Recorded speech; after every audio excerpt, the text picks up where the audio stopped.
শরীফ নাই। আবু জাহেল যেখানে বসবাস করত ওখানে এখন প্রস্রাব পায়খানা করা হয়। মুয়াবিয়ার মাজার আছে কিন্তু ওখানে গিয়ে মানুষ পাথর মারে। এবং আল্লাহর হাবিব সাল্লাল্লাহু আলাইহি সাল্লামকে পাওয়ার শিক্ষা আমরা আউলিয়া কেরামের মাজার থেকে পাই। ইমাম বৃন্দ, সাহাবায়ে কেরাম নবীদের সাথে যেটা লেগে যায় সেটার মর্যাদা বহু উচ্চ হয়ে যায়। আপনার ভালো না লাগলে আপনি মাজারে যাইয়েন না। সব মানুষ ভাই ভাই, মানবতার দুনিয়া চাই, নিরাপদ জীবন চাই, মানবতার রাষ্ট্র চাই। ধর্ম যার যার, রাষ্ট্র সবার, দুনিয়া সবার। দিশা আল্লামা ইমাম হায়াত আলাইহি রাহমা। সুপ্রিয় উপস্থিতি, আপনারা সবাই অবগত আছেন যে গত কয়েক সপ্তাহ ধরে, কয়েক দিন ধরে ইসলামের আধ্যাত্মিক কেন্দ্র মহান আউলিয়া কেরামের মাজার শরীফে হামলা করা হচ্ছে। মাজার শরীফের খাদেমদেরকে আহত করা হচ্ছে। মাজার শরীফে উরুস চলাকালীন সময়ে গিয়ে আক্রমণ করা হচ্ছে রাত 3টায়।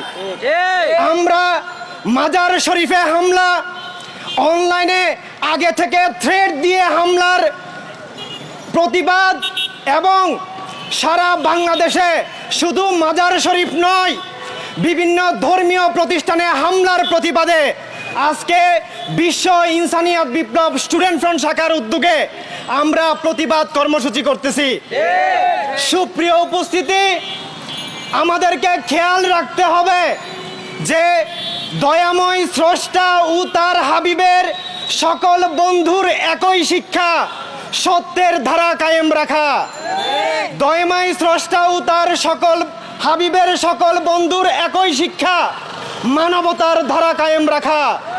দয়াময় স্রষ্টা ও তার হাবিবের সকল বন্ধুর একই শিক্ষা সত্য, সুবিচার ও মানবতার ধারা খেলাফতে ইনসানিয়াত কায়েম রাখা।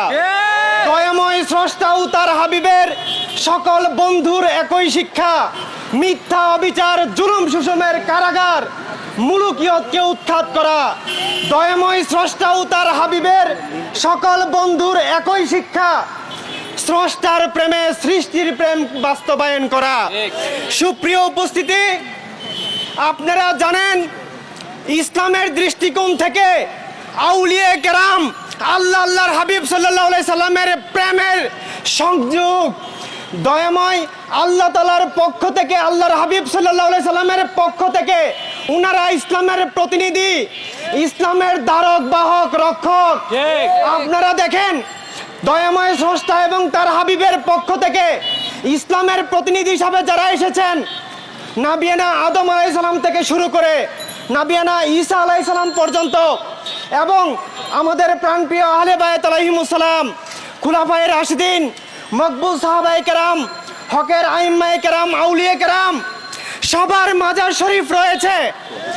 সবার মানে মাজার শরীফ আছে, মাজার শরীফ নাই কার? আরে আবু জাহেলের মাজার শরীফ নাই। আবু জাহেল যেখানে বসবাস করত ওখানে এখন প্রস্রাব পায়খানা করা হয়।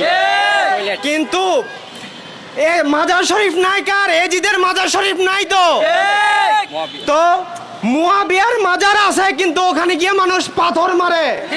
সুপ্রিয় উপস্থিতি, ইসলামের আধ্যাত্মিক কেন্দ্র এবং আল্লাহর হাবিব সাল্লাল্লাহু আলাইহি সাল্লামকে পাওয়ার শিক্ষা আমরা আউলিয়া কেরামের মাজার থেকে পাই। দেখেন, আমরা মাজার বলতে ইট পাথরকে নিছক বুঝাচ্ছি না। আউলিয়া কেরাম, ইমাম বৃন্দ, সাহাবায়ে কেরাম নবীদের সাথে যেটা লেগে যায় সেটার মর্যাদা বহু উচ্চ হয়ে যায়। মা হাজেরা আলাইহিস সালাম এবং নাবিয়ানা ইসমাইল আলাইহিস সালামের পা কদম মুবারকের টাচ লেগেছে বলেই তো সাফা মারওয়া এত সম্মানিত হয়েছে, হজের অংশ হয়েছেন। আমরা যে মাকামে ইব্রাহিমের কথা বলি, এত সম্মানিত কেন হলেন? নাবিয়ানা ইব্রাহিম আলাইহিস সালামের কদমের টাচ লেগেছে। তাহলে সেটা আউলিয়া কেরামের সাথে যেটা লেগে যায় সেটা নিছক বিল্ডিং নয়, সেটা নিছক ঘর নয়, সেটা ইসলাম বুঝার ঠিকানা, আল্লাহর হাবিব সাল্লাল্লাহু আলাইহি সাল্লামকে পাওয়ার ঠিকানা। তো কথা হলো, এবং আমরা যদি মানবতার দৃষ্টিকোণ থেকেও দেখি তাহলে আউলিয়া কেরাম সত্য মানবতার প্রতিষ্ঠান, জয়ময় স্রষ্টা এবং তার হাবিবকে পাওয়ার ঠিকানা। তো আপনি যদি সত্য মানবতায় বিশ্বাস করেন, আউলিয়া কেরামের মাজারে বিশ্বাস করেন, আপনার ভালো না লাগলে আপনি মাজারে যাইয়েন না, কিন্তু মাজার ভাঙার অধিকার আপনার নাই। আপনার ভালো না লাগলে আপনি মন্দিরে যাইয়েন না, কিন্তু মন্দির ভাঙার ক্ষমতা আপনার নাই। এজন্য ইসলামের আধ্যাত্মিক কেন্দ্র এবং সত্য মানবতার প্রতিষ্ঠানকে আমাদেরকে রক্ষা করতে হবে এবং সত্য মানবতার দুনিয়া, মানবতার রাষ্ট্র, মানবতার দুনিয়া কায়েম করতে হবে।